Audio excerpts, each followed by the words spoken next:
박근혜 대통령이 경제 제도약에 관한 담화를 발표했습니다. 강도 높은 4대 개혁 추진을 예고했습니다. 그러려면 정치권의 협조가 절대적인데요. 박명호 동국대 정치외교학과 교수, 조진만 덕성여대 정치외교학과 교수 두 분과 함께 자세한 이야기 나눠보도록 하겠습니다. 네, 안녕하십니까? 네, 안녕하십니까? 네, 오늘 오전 10시부터 25분 동안 대국민 담화가 발표됐습니다. 우선 어떻게 들으셨는지 총평 간단하게 해주실까요? 예. 네, 8월 25일이면 이제 대통령이 임기 중반을 맞게 됩니다. 임기가 이제 과반을 넘어가게 되는데, 국정 후반에 나름대로의 어떤 국정 방향을 제시했다고 생각이 됩니다.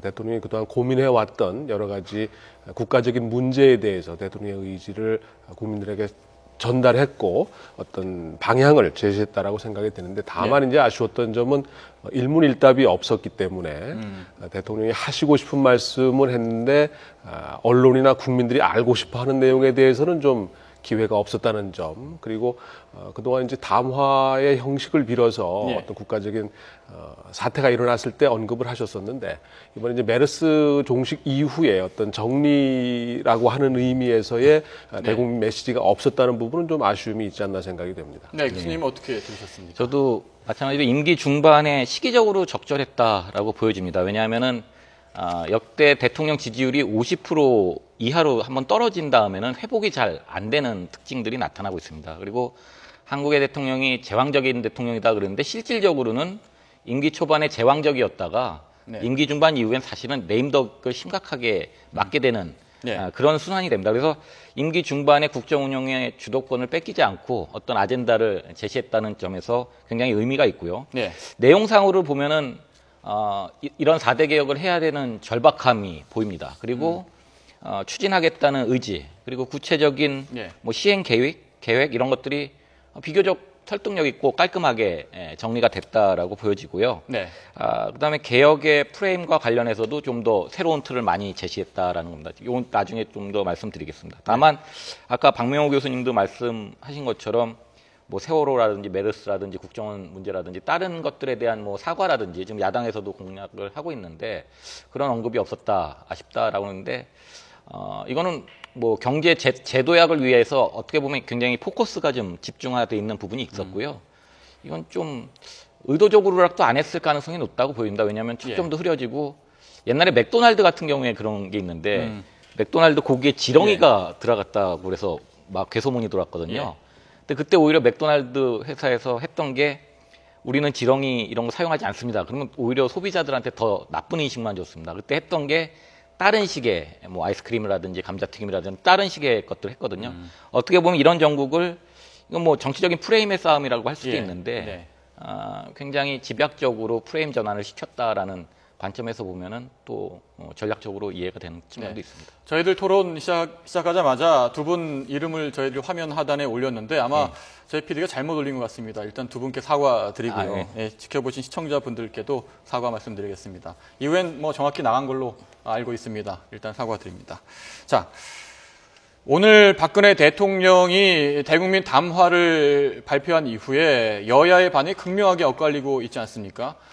뭐 새누리당 입장에서는 뭐 긍정적인 평가를 한 반면에, 야당 입장에서는 대통령이 독주하는 건 개혁이 아니라 개악이다, 이런 표현까지 했는데, 자, 김무성 대표 또 새정치민주연합 이종걸 원내대표가 어떤 말을 했는지 들어보고 이야기를 나눠보도록 하겠습니다. 정말 우리 나라가 미래가 걸린 일인 만큼 대통령이 이런 절박한 심정으로 또 현재의 우리나라 상황을 절체절명의 이 상황으로 표현한 것에 대해서 국민들께서 좀 잘 수용해 주시고, 대국민 담화는 민심을 가르치는 것이 아니라 민심으로부터 배우는 것이다. 어떤 정권도 어떤 정치도 국민보다 높을 수는 없다고 생각합니다. 네, 4대 개혁, 뭐 특히 노동개혁 같은 한 가지 과제를 보더라도 너무 어려운 문제 아니겠습니까? 이게 여는 물론 야당의 협조도 필요한 부분이 있는데, 지금 여야 대변인 입장을 들어봐도 극명하게 반응이 엇갈리고 있고요. 이러다 보니까 이게 국회로 넘어갔을 때 제대로 추진이 될 수 있을까라는 의구심이 드는 게 사실입니다. 여야, 특히 야당, 특히 여야 정치권 이 문제 어떻게 풀어야 될 걸로 보시는지요? 예. 이게 보면은 너무 극명하게 차이를 보이는데요. 이 입장들이요. 예, 보면 글쎄 모르겠습니다. 이게 야당에서 공격하는 게 대국민 내용에 담아야 될 내용이 없었다. 예를 들어서 사과라든지 국정 현황에. 근데 아까도 말씀드렸지만 이거는 경제 제도약을 위한 포커스를 맞췄기 때문에 그런 부분들은 비판을 감수하면서도 대국민 담화를 했다라는 차원에서 보입니다. 그럼 또 하나는 대통령이 대국민 담화 내용상에서 문제가 있는 부분이 정책적으로라든지 그런 부분들을 사실은 좀 짚어볼 필요가 있었습니다. 근데 야당에서는 지금 그런 내용들이 제가 들어봤을 때는 잘 안 와닿습니다. 이게 뭐 속빈 강정이다 뭐 이렇게 대변인 발표도 하는데 어떤 부분들이 국민 정서에 부합하지 않고 어떤 측면에서 이 정책에 문제가 있냐라는 것을 구체적으로 좀 지적을 할 필요가 있는데 오늘 대국민 담화상에서 내용으로 보면은 꽤 준비가 잘 돼 있다라는 느낌이 듭니다. 꽤 디테일한 부분까지 잘 설명을 했고요. 그래서 그런 부분들에 대한 비판 논평을 해야 되지 않나라는 생각이 듭니다. 예, 박 교수님. 예. 결국에는 뭐 입법부인 국회로 넘어가면 이 법을 어떻게 만드느냐에 따라 달려 있는 거 아니겠습니까? 특히 그렇습니다. 박근혜 대통령이 오늘도 언급을 했는데 그동안 여러 차례 뭐 경제 활성화 법안을 국회가 발목을 잡고 있다라고 지적을 여러 차례 했고 오늘도 서비스 산업 발전 기본법 조속한 통과를 촉구했지 않습니까? 그런데 이게 뭐 3년 이상 지금 국회에 발목이 잡혀 있다고 하는데 어떤 법이고 도대체 왜 이렇게 추진이 되고 있지 않은지 한번 설명을 해 주실까요? 그 서비스 산업 발전 기본법을 아예 구체적으로 지적을 했죠. 대통령께서. 이 이외에도 무슨 관광진흥법이라든가 등등 몇 개 법안을 정부 측에서 빨리 처리해 달라고 하는데 국회에서 이제 처리를 안 하고 있는, 못 하고 있는 법안들이 있습니다. 그 서비스 산업 발전 기본법의 경우에는 이제 보건의료 분야가 쟁점이 아닌가 생각이 됩니다. 야당 측과 이제 이견이 생기는 부분이 바로 그 부분인데, 즉 의료나 보건의 공공성을 인정할 것이 어디까지 인정할 것이냐. 이제 영리병원 등과 같은 이 영리를 추구하게끔 해줄 수 있겠느냐라고 하는 부분인데, 정부 여당 입장에서는 이것이 이제 그 어떤 서비스 산업의 한 축으로서 우리가 앞으로 지향해야 할 것이다라고 하는 의미에서 영리병원 등과 같은 것들이 좀 포함되었으면 하는 것이고, 야당 입장에서 보면 이제 보건의료의 이제 복지적인 성격 또는 공공재적인 성격 때문에 영리성을 우선한다라고 하는 것이 좀 위험한 거 아니냐라는 것 때문에 처리를 못하고 있다고 알고 있거든요. 따라서 여야 간에 충분히 이견이 존재할 만한 상황입니다. 관광진흥법조차도 사실 이제 학교 앞에 호텔을 짓게 할 거냐 뭐 못할 것이냐라고 하는 것이 쟁점이듯이 같은 문제인데 서로 다른 방향에서 보고 있기 때문이고, 여야 공이 이제 경제를 활성화시켜야 된다라고 하는 부분에 대해서는 공감을 하면서도 어떻게 해야 될 것이냐라고 하는 부분에서 이제 이견이 존재하는 것이기 때문에 또 그런 이견에 존재하는 장이 바로 국회이고, 그걸 그룹별로 나눴을 때 우리가 정당이라고 하는 것처럼 대통령이 이번에 좀 아쉬운 부분이 있다면 이제 이런 것들을 과연 어떻게 해나갈 수 있게끔 정치적 동력을 대통령이 제공할 수 있겠느냐라고 하는 부분입니다. 결국은 야당도 설득해내야 되고 여야 협상을 통해서 어느 정도 균형점을 찾아야 법안 처리가 가능한 것이기 때문에 이런 부분에서 대통령이 좀 정치적인 노력이, 특히 여당의 정치적 노력이 불가피하지 않을까 생각이 듭니다. 여당의 정치적 노력이 필요하다고 말씀하셨는데 또 어떤 부분이 보완돼야 될까요? 이게 지금 박근혜 대통령이 전국 운영에 대한 프레임을 짜고 있는데 몇 가지 프레임은 좋은 부분이 있고 몇 가지 하나는 좀 나쁜 부분이 있다라고 생각합니다. 예를 들어서 법안이라든지 처리를 하기 위해서는 야당 협조가 필요한데요. 문제는 이번 대국민 담화에서도 사실은 아쉬운 부분이 사과보다는 이런 4대 개혁을 추진하는데 국민의 힘이 필요하다. 그리고 그걸 하기 위해서 여야가 초당적으로 하고 대통령이 이제 본인이 노력을 하겠다라는 부분이 마지막에 들어갔으면 하는 생각이 있습니다. 그 프레임은 약간 좀 문제가 있나요? 다른 거는 예를 들어서 예전에 진보 진영에서 보면은 김대중 대통령도 그렇지만 서민과 중산층을 위한 정당이라는 부분이 있었습니다. 근데 서민들은 힘들어졌고 중산층은 없어졌거든요. 그래서 지금 프레임이 노동자 부분도 정규직, 비정규직으로 나눠지고요. 그다음에 기존 기성세대하고 젊은 세대, 청년 세대하고 나눠지고, 과거하고 미래하고 나눠지고, 기득권과 비기득권으로 나눠지고, 그러니까 굉장히 분열이 돼 있거든요. 그리고 상당 부분은 그런 프레임에서 대통령이 제시하는 아젠다에 대해서 상당수 사람들은, 특히 어려운 사람들은 동조해 줄 수 있는 분위기는 충분히 형성될 수도 있다라고 보여지는 거죠. 네, 그렇군요. 네. 오늘 대국민 담화를 앞두고 사실 관심을 끌었던 거는 경제인 사면에 대해서 언급이 있지 않을까라는 이야기 있었습니다. 직전에 오늘 뭐 일부 조간에는 명단도 나오고 이름도 거론된 분들도 계신데, 자, 경제인 사면이 13일쯤 뭐 특별 사면 대상이 확정돼서 통과될 때 들어갈 가능성이 매우 높다는 관측이 지배적인데요.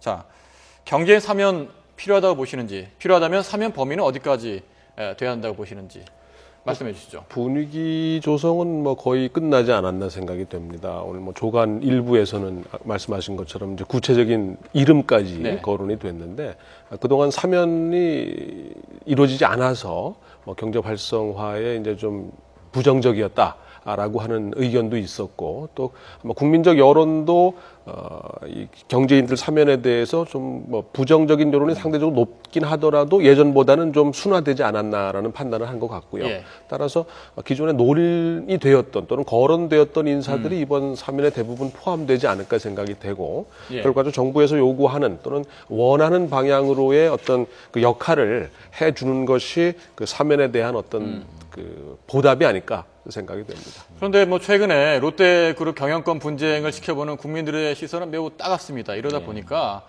뭐 그룹 총수에 대한 사면에 부정적인 여론이 있지 않나 생각이 드는데 영향을 받지는 않을까요? 어떻게 보십니까?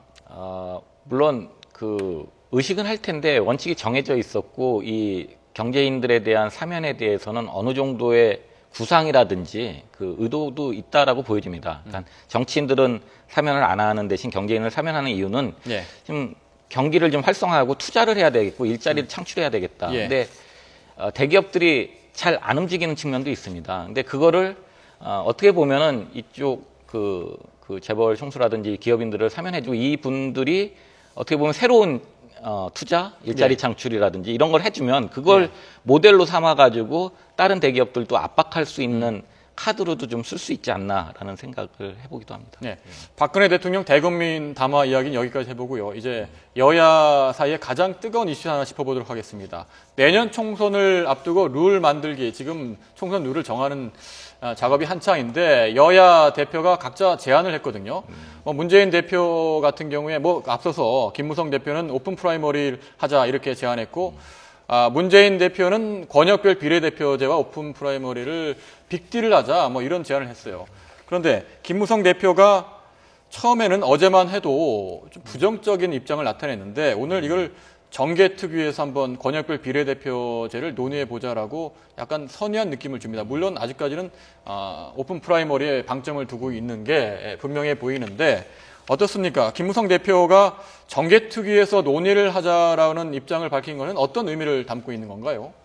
일단 논의의 장을 마련했다라고 하는 측면에서는 뭐 협상 가능하다, 협상해 볼 수 있다라는 의견 정도 아닌가 생각이 됩니다. 네. 지금 뭐 권역별 비례대표제하고 오픈 프라이머리를 서로 주고받는다라고 하는 건 아마 제 개인적인 생각으로는 최종적으로 그런 합의에 도달하기는 쉽지 않을 텐데 일단 논의는 해볼 수 있다라고 하는 것이고, 특히 정개특위가 그런 역할을 하라고 이제 만들었던 특위이기 때문에 당연히 논의해야죠. 뭐 서로 일방적인 주장만 하고 나 몰라라 할 수는 없는 것이고, 다만 이제 시기적으로 지금 이제 8월 13일까지 선거구 획정위원회에다가 몇 가지 기준을 정해줘야 되는데 이런 부분들이 이게 가능하겠는가 과연. 그리고 여야 협상이라고 하는 것이 이게 극적인 빅딜 가능성도 없지 않아 있긴 하겠지만 과연 이게 이 짧은 시간 안에 해결할 수 있는 것이냐. 특히 이제 여야 내부적으로도 이런 문제에 대해서는 이견이 존재하고 있거든요. 네. 따라서 단일 의견이다라고까지 보기 어려운 상황이기 때문에 일단 논의의 장을 마련한다라고 하는 측면에서는 긍정적이긴 하겠지만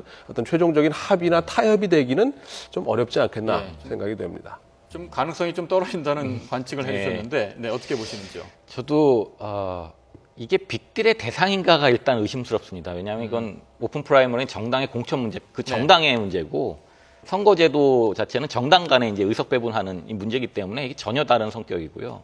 그다음에 과연 오픈 프라이머리를 하는 게 권역별 비례대표제를 하는데 꼭 필요하냐? 이것도 그 정확성이 안 됩니다. 근데 이제 정치 개혁을 하기 위해서 뭔가 국민들의 변화된 모습을 보이기 위해서 빅딜을 하자라는 건데 입장 차이가요. 제가 봤을 때는 가능성은 좀 떨어지고 아마 김무성 대표는 개인적으로 이 권역별 비례대표에 대한 입장 표명은 충분히 했다라고 보여집니다. 이게 그 비례대표에 대한 뭐 회의감이라든지 여러 가지 예, 그러니까 이걸 개인적으로 해가지고 개인적인 수준에서 뭐 당론화되고 그게 뭐 여야 간의 입장 차이로 보여지는 게 안 좋기 때문에 그리고 제도화된 방식의 정개특위가 있기 때문에 이제 본인 입장은 충분히 밝혔고 이제 제도화된 영역으로 넘긴다라고 볼 수 있겠죠. 일단 정개특위에서 논의를 해보자라고 말을 했으니까 어떻게 전개될지 지켜보도록 하겠습니다. 자, 박명호 동국대 정치외교학과 교수, 조진만 덕성여대 정치외교학과 교수였습니다. 두 분 고맙습니다. 예, 감사합니다. 감사합니다.